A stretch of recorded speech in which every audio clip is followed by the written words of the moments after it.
bonjour à tous. Donc, je suis ravi de pouvoir participer à ce barcamp. Et donc, je vais vous présenter mes travaux de thèse qui concernent l'effet des tempêtes sur le bilan sédimentaire décennal des côtes sableuses, avec le cas de la baie de Goulven qui se situe dans le Finistère.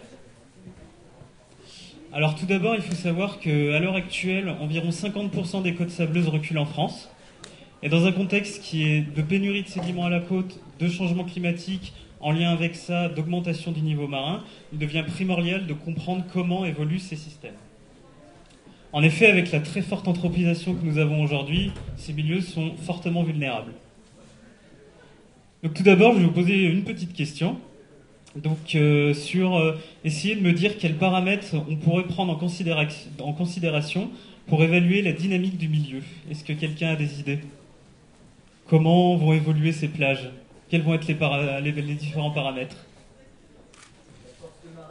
Voilà, par exemple, qui va être très importante en Bretagne notamment, puisqu'on a de très fortes variations entre marée basse et marée haute.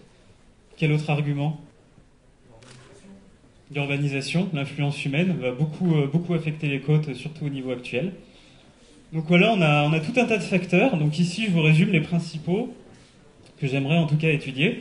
Donc on va voir l'interaction entre les dunes et les plages, qui sont représentées par ces petites flèches bleues ici. Donc ça va être en fonction des marées, comme tu l'as dit, et en fonction notamment de la force du vent et de la direction du vent, on va avoir une certaine évolution. Ce qu'il faut prendre en considération aussi, c'est l'interaction avec le large. Donc quand on va avoir prélèvement des sédiments dans notre système, ils vont pouvoir se déposer un peu plus loin au large. Mais ces sédiments au large, dans certaines conditions, ils peuvent aussi revenir réalimenter notre système. On a aussi l'influence naturelle qui vient du continent. Donc notamment ici, je vous ai représenté par ces flèches, tout simplement les apports qu'on peut avoir au niveau des rivières. Une thématique qui m'intéresse très spécialement, c'est l'action des tempêtes. Donc ici, je vous aurais présenté en rouge. Donc sous des conditions météo-marines, donc ça va dépendre à la fois du niveau marin, de la pression atmosphérique, de la direction et de la force du vent. On va avoir une évolution beaucoup plus importante de notre milieu. Ensuite, on a l'effet de la dérive littorale qui vous sont montrés par les deux flèches vertes. Donc l'effet de la dérive littorale, c'est quoi? C'est les déplacements des sédiments le long de la côte, non pas forcément que en interaction avec le large, mais on va avoir aussi des mouvements liés à des courants locaux qui vont entraîner la mobilisation des sédiments. Donc par exemple ici à l'ouest et par exemple ici à l'est.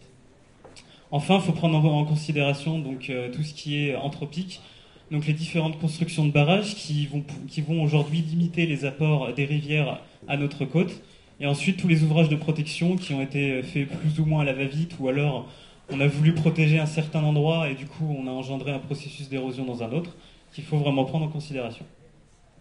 Donc la problématique de ma recherche, c'est comment interpréter la mobilité du trait de côte? Et pour ça, deux objectifs principaux. Donc, tout d'abord, quantifier la mobilité du trait de côte à l'échelle kilométrique et pluridécennale, donc dans le cas de la baie de Goulven. Et enfin, évaluer l'impact des tempêtes sur la dynamique de ces côtes sableuses. Donc ici, c'est le site d'études dont je vous parle depuis tout à l'heure. Donc la photo que je vous ai montrée avant, ça représente bien ici toute la baie de Goulven. Donc on se situe ici dans le Finistère. Et on est à l'échelle kilométrique. Ici, vous avez une petite photo qui montre la plage qui se situe ici. Donc on voit qu'ici, c'est tout à découvert, donc on a vraiment une forte variation entre marée basse et marée haute. Donc si on regarde un peu en détail, c'est un milieu assez particulier parce que en fait, on va avoir deux plages ici qui vont évoluer par rapport à ce récif qui se situe ici. Donc en fait, ici, la houle, elle vient principalement du nord-ouest, donc elle va arriver comme ça. Et en fait, ce récif, il va entraîner la diffraction de la houle ici, et on va avoir la houle, donc les différentes vagues qui vont arriver ici comme ça. Et ici, les vagues vont arriver comme ça. Donc en plus, on a une différence entre ces deux plages. Ici, on a un très large estran, donc très large plage, protégée de la houle et des vagues, alors qu'ici, on a un estran beaucoup plus étroit qui est directement exposé à la houle. Donc si on regarde au niveau du contexte climatique, donc en Bretagne, on a généralement un régime macrotidal, donc avec des très fortes marées, comme je vous expliquais. Notamment sur ma plage, on peut aller de 3 à 9 mètres, donc ça va être la différence entre la marée haute et la marée basse. On va avoir des vents du sud-ouest et du nord-ouest. Donc ici, vous avez une rose des vents sur les données de Météo France, donc principalement du sud-ouest et du nord-ouest.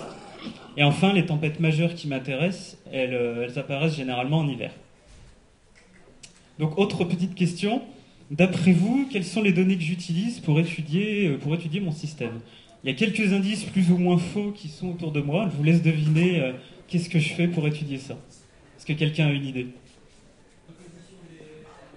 La composition des sables, oui, ça peut être un argument pour étudier. Ça peut être aussi un facteur déterminant sur comment va évoluer le système. Mais c'est pas encore ce que je fais, moi. Non, bah, on pourrait croire que j'utilise ça, par exemple, pour aller sur le terrain. On pourrait croire que je vais prélever mon sable, mais en fait, sur cette baie, je n'y suis toujours pas allé. Donc en fait, comment j'utilise ça? Et ben en fait, ici vous avez un très bel exemple. Je vais utiliser la méthode qui s'appelle de photo-interprétation. Donc en fait, je vais faire du traitement d'image pour étudier cette évolution. Donc quelles sont les données que j'utilise? Donc c'est de deux sortes, donc des ortho-images. Alors qu'est-ce qu'une ortho-image? Ça va être une mosaïque globale de petites images qui vont être déjà rectifiées géométriquement, notamment si on a des anomalies qui peuvent être liées au relief. Et c'est des images très récentes qui sont déjà géoréférencées par rapport à notre système de référence en France. Et ensuite, j'ai des images aériennes historiques donc, qui sont disponibles sur le site de l'IGN, le site Géoportail. Donc je peux remonter dans les années 1950 environ. Et du coup, je vais utiliser ces différentes images pour étudier mon système. Donc pour l'instant, j'ai 12 dates de 1971 à 2012, qui me permet d'avoir une période de temps pour regarder l'évolution sur 41 ans. Donc ensuite, différents processus pour étudier cette évolution. Donc tout d'abord, les images historiques que j'ai, comme celles que je récupère, elles ne sont pas géoréférencées. Donc je vais me servir de mes images que j'ai récupérées, donc des images très récentes, pour géoréférencer ces différentes images. Donc comment je vais faire? Je vais prendre ce qui s'appelle des points de contrôle, donc par exemple des croisements routes, des limites de parcelles qui ne vont pas évoluer, qui ne vont pas du tout évoluer dans le temps. Et ça va me permettre de superposer une image plus ancienne sur mon image récente. Donc ici vous avez un exemple, avec ici en noir et blanc on a l'image de 82, et ici derrière l'image de 2009. Donc une fois que mes images sont superposées, je vais prendre chaque image séparément et je vais dessiner ce qui s'appelle le trait de côte. Donc ici, le trait de côte, je prends ce qui est le plus facile dans le traitement d'image, c'est-à-dire on va voir une très nette variation entre la plage et nos dunes qui sont végétalisées. Donc je vais prendre la limite de végétation pérenne et ça va me permettre de dessiner tout mon trait de côte le long de ma plage qui m'intéresse. Une fois que j'ai mes traits de côte, je vais dessiner une ligne de référence tout autour de ces traits de côte. Et à partir de cette ligne de référence, donc ça je le fais sous un logiciel, un système d'information géographique ArcGIS, et avec un autre petit logiciel, je vais générer différents profils qui vont être à peu près perpendiculaires à mes différents traits de côte, et le long de tous ces petits profils, je vais pouvoir calculer des vitesses d'évolution. Donc si on regarde maintenant, entre 1971 et 2012, donc qu'est-ce qu'on peut voir? Ici vous avez l'évolution, donc ici vous avez la vitesse d'évolution en mètres par an, et ici vous avez la distance par rapport au premier transect. Donc ce que j'appelle transect, c'est les différents profils. Donc ici on a le premier qui correspond à 0, et ici on a le dernier qui correspond à 3500 mètres. Donc qu'est-ce qu'on voit? C'est qu'on a des vitesses d'évolution assez importantes. Si on se place par exemple au niveau de la flèche sableuse ici, on va avoir des taux autour de plus 40 mètres par an, alors que si on se place ici, on va avoir des taux sur toute notre période temporelle autour de moins 20 mètres par an. Donc ce qu'on peut voir déjà quand on regarde ce graphique, c'est qu'on a une forte variabilité spatiale, et du coup on peut faire le lien entre le graphique et notre image, et regarder pourquoi on a cette forte variabilité spatiale. Donc tout d'abord on peut définir des zones en accrétion, donc ici on a une forte zone en accrétion qui correspond à l'alimentation de la flèche sableuse.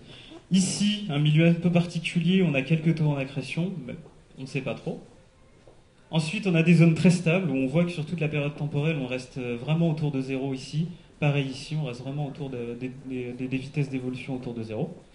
Et enfin, on a notre partie centrale, où là, on est vraiment tout en érosion. Sur toute la période temporelle, on atteint vraiment des taux autour de moins 10, moins 20 mètres par an. Donc, qu'est-ce qu'on peut dire sur ça? Tout d'abord, si on se place ici, sur notre stabilité, notre légère accrétion, on va avoir une forte influence du récif, en fait, qui va permettre de casser les vagues en amont. Et du coup, on va avoir très peu d'évolution ici. La plage ne va pas du tout être affectée par nos marées ni nos vagues. Ensuite, si on se place plutôt là, et ben là, comme je vous l'ai présenté tout à l'heure, un des facteurs qui peut déterminer cette évolution, c'est l'influence de la dérive littorale. Du coup, ici, on voit très clairement que ici, on est en érosion. Ici, on a une très forte alimentation de la flèche sableuse.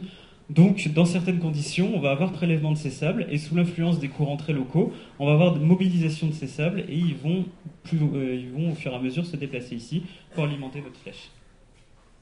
Donc ensuite, une fois qu'on a regardé vraiment sur toute la période temporelle, ça nous donne des vitesses. Ensuite, ce qui est intéressant, c'est de regarder plus finement, comme j'ai différentes images, on va pouvoir regarder cette évolution entre les différentes images. Donc ici, la figure, ici vous avez le temps, donc les dates, elles correspondent aux différentes images que j'ai récupérées. Et ici, vous avez la distance, pareil comme tout à l'heure, par rapport au premier transect. Donc ici et ici, on est à 3500 mètres.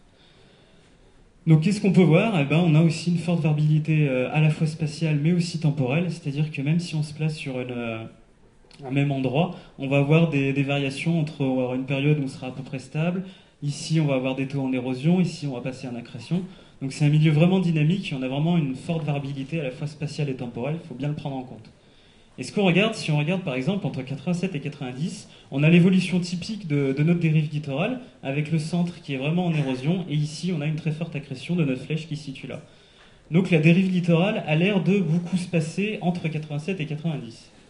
Donc maintenant, j'ai essayé de regarder quelle peut être l'influence de ces tempêtes sur la mobilité du trait de côte que je définis comme ça dans cette étude. Et ici, je vous présente l'inventaire des tempêtes effectuées par l'Adréal de Bretagne. C'est un projet qui a référencé vraiment toutes les tempêtes entre 1960 et l'actuel. Et ce qu'on peut voir, c'est que pareil, on a une forte variabilité dans la fréquence des tempêtes. Donc là, pour l'instant, c'est juste la fréquence des tempêtes. Par exemple, si on se place à l'année 1990, on va avoir 11 tempêtes, alors que si on se place dans les périodes plus récentes, on en aura beaucoup moins de tempêtes en fréquence. Donc le premier lien qu'on peut faire, c'est entre la fréquence et cette période. Ici, j'ai regardé plus précisément toutes les tempêtes qu'on a, donc les 11 tempêtes en 1990. En fait, elles sont vraiment très rapprochées et elles se situent entre décembre 89 et février 90. Donc on va avoir vraiment enchaînement de toutes ces tempêtes sur une période temporelle très courte. Et du coup, c'est ce qui va entraîner cette dérive littorale. Donc on peut faire le lien entre fortes conditions de tempête et l'effet de la dérive littorale sur l'évolution de notre plage. Donc pour conclure, en conditions de tempête, on va avoir une forte houle et des hauteurs de vagues très importantes. Ici, elles vont être diffractées au niveau de notre récif qu'on a mis en évidence. Ensuite, on va avoir prélèvement de ces sables ici, sous l'influence des courants locaux, donc qui vont être liés à ces conditions de tempête très importantes. On va avoir l'alimentation de notre flèche sableuse, et c'est pour ça qu'on a des taux d'évolution très importants. Donc les perspectives pour l'instant de mon travail, ok, on a regardé par rapport à la fréquence. Maintenant, ce que j'aimerais, c'est confronter ces résultats sur l'évolution du trait de côte par rapport à d'autres données météo-marines, donc que ce soit le niveau marin instantané, la marée et la hauteur des vagues, pour regarder vraiment précisément quelles tempêtes vont définir l'évolution de notre côte. En s'y intégrer l'influence humaine, parce que ici, en tout petit, on a eu la mise en place de des épis rocheux dans les années 1980. Donc voir si ça peut en effet influencer nos résultats. Confronter cela avec la partie Est. Donc là, pour l'instant, je vous ai présenté des résultats que sur la partie Ouest. J'aimerais comparer avec l'évolution de cette flèche sableuse. Est-ce qu'aussi on est en accrétion à ce niveau-là? Confronter à d'autres sites d'études, parce que c'est un site assez particulier où on a des flèches sableuses. Essayer de voir sur d'autres plages comment ça peut évoluer. Et enfin, à plus long terme, essayer de faire de la modélisation numérique, notamment en lien avec le changement climatique, pour voir comment pourrait évoluer notre plage à plus long terme. Je vous remercie pour votre attention.